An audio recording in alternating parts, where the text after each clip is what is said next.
Hey everyone, welcome back. You ever try to predict the market and feel like it's kind of like, I don't know, more of an art than a science? Hmm. Yeah, I know what you mean. Well, get this. We're diving into this research paper, right? And they're using images, actual images, of price charts to try and forecast stock returns. Images, huh? Like, ugh. Yeah, pictures. Mm. Wild, right? It's actually not as crazy as it sounds when you think about it. Ah, I mean, you don't just analyze a company by crunching spreadsheets all day, do you? touche. You're looking for trends, patterns, getting a feel for things. These researchers, basically what they're saying is, what if we could get computers to do the same thing, but like on a massive scale? Okay, I'm intrigued, but I need some details. Break this down for me. Sure. So we've got this paper from the Journal of Finance, and they're feeding stock charts to a computer, right? But here's the thing. Instead of just using raw numbers, they're treating these charts like actual images Hold on, I gotta ask, why even go through all that trouble? Why not stick with the numbers? because they're using something called a convolutional neural network, Oh, what now? CNN for short. Hmm. And these things, they're visual powerhouses. Okay. We're talking like the kind of tech behind facial recognition or self-driving cars. And as it turns out, they're really good at spotting patterns in stock charts too. Patterns that, frankly, are traditional formulas they just miss. So we're basically giving a computer Wall Street vision, is that it? You got it. They're training the CNN on decades of historical data, like going all the way back to 93 up to 2019, showing it all sorts of market conditions, bull markets, crashes, you name it. Kind of like a crash course in market history. Exactly. The CNN's learning from every trick the market's thrown at us. That's actually kind of cool. But did they say why they picked those years specifically, 93 to 19? Smart choice, actually. Think about it. That time frame covers just about everything, right? Bull markets, crashes, you name it. The CNN is basically getting a crash course in market history, learning from every trick in the book. Like training a rookie trader by making him watch old school Wall Street movies. Uh-huh. Yeah, something like that. Only this rookie can process information, what, like a million times faster? Exactly. And it's not just one time frame either. They tested the CNN on different image sizes, some representing 5 days of price data, others 20, some even stretched to 60 days. Interesting. So like zooming in and out on the chart. Precisely. They wanted to see if the CNN could spot those patterns no matter the time frame, whether you're a day trader or playing the long game. Okay, so they've got this visual approach, but did it actually give the CNN an edge? You know, we traders always got to ask, show me the alpha. You want alpha. The CNN, it delivered. All right, lay it on me. What did this thing like actually beat the market? Not just beat it, more like left those traditional strategies in the dust. Oh, really? Now we're talking. Give me the deets. So we're talking consistently higher risk-adjusted returns, right? Yeah. And get this, even when you factor in trading costs, which. Yeah, can make or break a strategy in the real world. Exactly. Wow, so this isn't just some theoretical model here. This could actually make money for investors, people like me.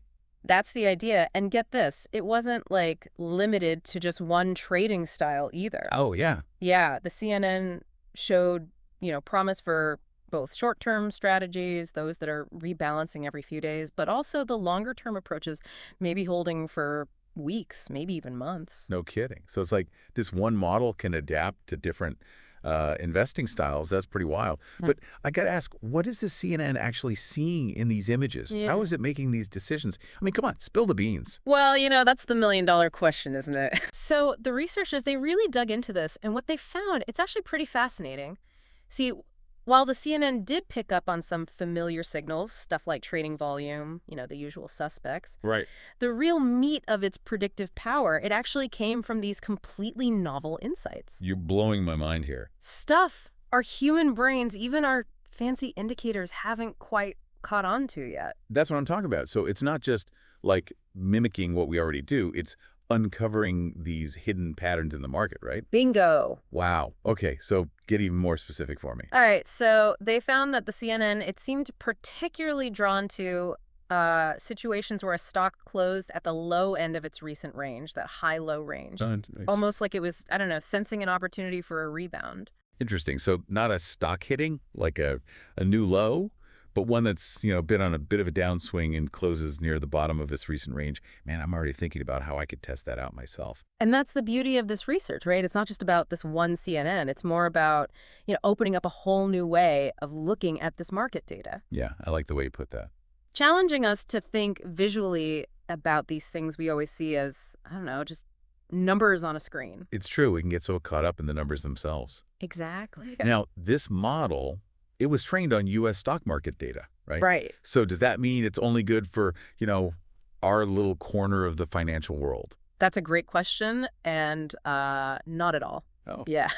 They took this same U.S.-trained CNN and basically set it loose on international markets. Interesting. And get this, it achieved pretty much the same results. No way. You're kidding. So the patterns it's picking up on, this, visual language of the market, it translates across different countries, different economies. That's what it looks like. Like there might be some, I don't know, some fundamental underlying structure to these market movements that, transcends borders and asset classes even. Yeah, that's amazing. Right. And they didn't even stop there. They also tested the CNN on different time frames of data, weekly, monthly charts. Okay. And again, it adapted, thrived, no problem. It's incredible. Okay, so we've got this model.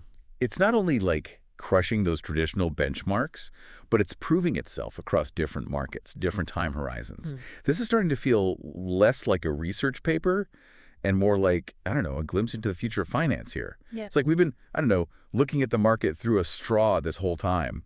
Right. And this CNN just handed us this wide-angle lens. Suddenly we can see everything. That's a great way to put it. And the thing is, we've really only just scratched the surface here. Oh, yeah. Yeah, think about it. This research, they used basic line charts, right? Black and white images, very simple. Right. What happens when we start feeding these CNNs something more, something richer? Ooh, you're getting my gears turning now. Okay, so what if instead of those bare bones charts, we used candlestick patterns? Those are the wicks and the bodies that really show you the price action. Yeah, yeah. Or layered in some technical indicators right on the images, like your moving averages, RSI, all that good stuff. Now you're thinking like the researchers? That's exactly the kind of stuff they're suggesting. Seeing how those more complex visuals, how they impact the CNN's performance. Makes sense. Man, the possibilities, it's kind of endless when you think about it. Totally. I mean, imagine incorporating news sentiment, Oh, wow. economic data, even social media trends, right? Create this visual representation of the entire market ecosystem. Whoa, we're talking about a whole new language of finance here. Right. One where computers can help us see those connections, the ones that, our brains just aren't wired to catch. Exactly. This is pretty mind-blowing stuff, but, it begs the question, doesn't it? Yeah. If computers are already this good at, reading the market's visual cues, what happens when they, surpass us? $1 million question, right? It's something we definitely can't ignore. As this tech gets more advanced, who knows? Maybe we're looking at a future where it's not just about assisting traders. It's about identifying opportunities, making decisions all on its own, at a speed and scale that, frankly, we can barely even comprehend. So, what does all this mean for, the average investor, someone who maybe doesn't have a supercomputer in their basement? Well, for starters, I think it's a signal to, stay curious, to stay open to new approaches. This research, it's a great reminder that the world of finance, it's always changing, right? What's cutting edge today? Tomorrow, it's, old news. And that's what makes it so exciting, this constant, back and forth, trying to understand this market, to find that edge. Who knows? Maybe in a few years, we'll all be sitting here analyzing stocks, using AI-powered image recognition. It's going to be a wild ride, that's for sure. Absolutely. And on that note, we're going to go ahead and wrap up this deep dive. As always, we hope you found this as thought-provoking as we did. Until next time, keep those charts handy, those minds open, and we'll catch you on the next one.